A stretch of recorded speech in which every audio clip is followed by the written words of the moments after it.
अमन जी, मुर्शिदाबाद में मुसलमानों की जनसंख्या जो है वो 67-68% के आसपास है। बंगाल के अंदर जैसे ही जनसंख्या बढ़ रही है, 125 ऐसे कॉन्स्टिट्यूएंसीज हैं बंगाल के अंदर जहां मुस्लिम संख्या डिसाइसिव स्थिति में आ गया है। वे आने वाले दिनों में कश्मीर से भी ज़्यादा भयानक स्थिति में आने वाले होंगे। और जहां जहां जब मुसलमानों की जहां जहां जनसंख्या बढ़ेगी तो वहां पर शरिया के लिए दबाव बनेगा। इसको ना हम रोक सकते हैं ना आप रोक सकते हैं। और ये जो एक नहीं, सुन लीजिए मेरी बात। संविधान की कौन बात मानता है? सीए पर आपने देख लिया कि कैसी लड़ाई रहती है। देखिए, इस्लाम एक पॉलिटिकल डॉक्ट्रिन है। इस्लाम का प्रचार भी एक पॉलिटिकल डॉक्ट्रिन के साथ गया है, स्टेट के साथ गया है। इस्लाम फैला है। इस्लाम विचार से नहीं फैला है, इस्लाम तलवार और राज्य के सहारे फैला है। ये बात हकीकत है पूरी इस्लामिक जर्नी में। और ये कुरान की आयत कहती है साहब कि आप जो इनफाइडल है, आइडोलेटर है, जो मूर्ति पूजक है, उसे तब तक लड़ो जब तक कि अल्लाह का धर्म स्थापित नहीं हो जाता है। जब कुरान ही इस प्रकार का इंजंक्शंस लेकर के आ रहा है तो आप कहां से? आप कलकत्ता कुरान पिटीशन आप पढ़ लीजिए पूरा डॉक्यूमेंट। 85 ऐसी आयतें हैं कुरान में जो दूसरे धर्मों के लिए घृणा फैला रही है। तो ये मौलाना है जो है, ये मौलाना वहीं से इन चीजों को उठाते हैं। इसलिए मैं ये मानने के लिए तैयार नहीं हूं, मैं पॉलिटिकल साइंटिस्ट हूं। ये जो कहा जाता है कि अल्लाह का कुरान और मुल्ला का कुरान अलग अलग है, साहब नहीं। अल्लाह का कुरान से ही जो है मुल्ला का कुरान उठकर आता है, उसकी व्याख्या से निकलती है। जब तक आप उन व्याख्याओं को आप ये नहीं करेंगे, हटाएंगे नहीं, दुनिया में अशांति अशांति रहेगी। कौन ऐसी इस्लामिक कंट्री है जहां शरिया के लिए बात नहीं की जाती है? आपको मैं बता दूं, इस्लाम के 3 ही मूल ये हैं, कुरान, हदीस और शरिया है ना। इंडिया तो सेकुलर सर, जिस दिन ये जनसंख्या बढ़ेगी, क्या आपको लगता है सेकुलरिज्म चल पाएगा इस देश में?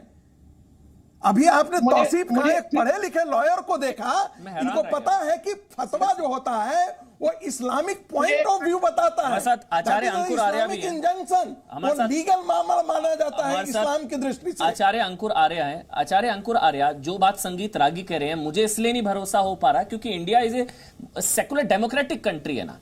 जैसा हम लोग कहते हैं भाई देश संविधान से चलेगा, जब धर्म कोई भी धर्म संविधान से बड़ा नहीं हो सकता। संविधान छोटी सी एक टिप्पणी करूं, बस 10 सेकंड। बोल दीजिए। देखिए, दुर्भाग्य है कि भारत का राजनैतिक नेतृत्व शुतुरमुर्ग की तरह हमको यह बताता रहा है कि सारे धर्म एक जैसे हैं। मैं ये कहता हूं सारे धर्म एक जैसे नहीं है साहब। आपको खुली चुनौती देनी पड़ेगी, यह सच कहना पड़ेगा कि एक धर्म जो है, विवेकानंद ने कहा एक धर्म है, तो सारे धर्मों के खिलाफ बात करता है। साहब मैं कह रहा हूं, क्यों नहीं उसके बारे में जिक्र किया जाता है? क्यों नहीं उसके बारे में? मैं आचार्य अंकुर आ रहा है, उसके बाद नदीमुद्दीन आप बोलिएगा, ठीक है? उसके बाद आप बोलिएगा नदीमुद्दीन, पहले आचार्य अंकुर आ रहे। अगर ये ऐसे कुछ आधा 1% है भी तो संवैधानिक चुनौती दी जा सकती है ना उनको, कानूनी चुनौती दी जा सकती है, कानून अपना काम करेगा। लेकिन हम लोग ये भी चाहते हैं कि जानते हैं कि हर इलाके, हर शहर में एक ऐसा इलाका होता है जहां कानून की चलती है, शायद वो इलाका है, यहां पर फतवे चलते हैं। और ये एक नहीं होगा, पता नहीं कितने हो गए। ये तो हमारे तक आ गई एक रिपोर्ट। आचार्य अंकुर आर्या जी।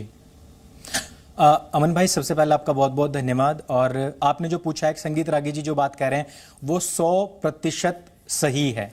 और उसका कारण है उम्मत को आपको समझना होगा कि आप धरती के किसी भी कोने में क्यों ना रहते हो, लेकिन आपके साथ में कॉन्सेप्ट हमेशा साथ रहता है, वो होता है उम्मत का। कि आप कहीं भी हो, आप मुसलमान हैं, आप चाहे किसी भी स्थिति में हो, आपको अपनी जो हदीस है, जो कुरान है और जो आपका शरिया है, उसको हमेशा फॉलो करना है। तादाद में आप कम होंगे तो आप आराम से बैठे रहेंगे, वहां पे आप राम राम जी भी करेंगे। तादाद बढ़ती चली जाएगी तो वैसे वैसे इनकी स्थितियां बदलती चली जाएंगी। मैं बात कर रहा हूं जो एकदम कट्टरवादी, जो इस्लामिक विचारधारा को लेकर के, और अपने जो कैंटोनमेंट इन्होंने जगह जगह बनाए हुए हैं जहां पर ये अपने बच्चों को ट्रेंड करते हैं। कहा जाता है शैक्षणिक संस्थाएं हैं, लेकिन मैं उनको इनके कैंटोनमेंट कहता हूं, जहां पे इनके ट्रेनिंग प्रोग्राम चलते हैं, वहां बच्चों में ये बात कूट कूट कर भरी जाती है।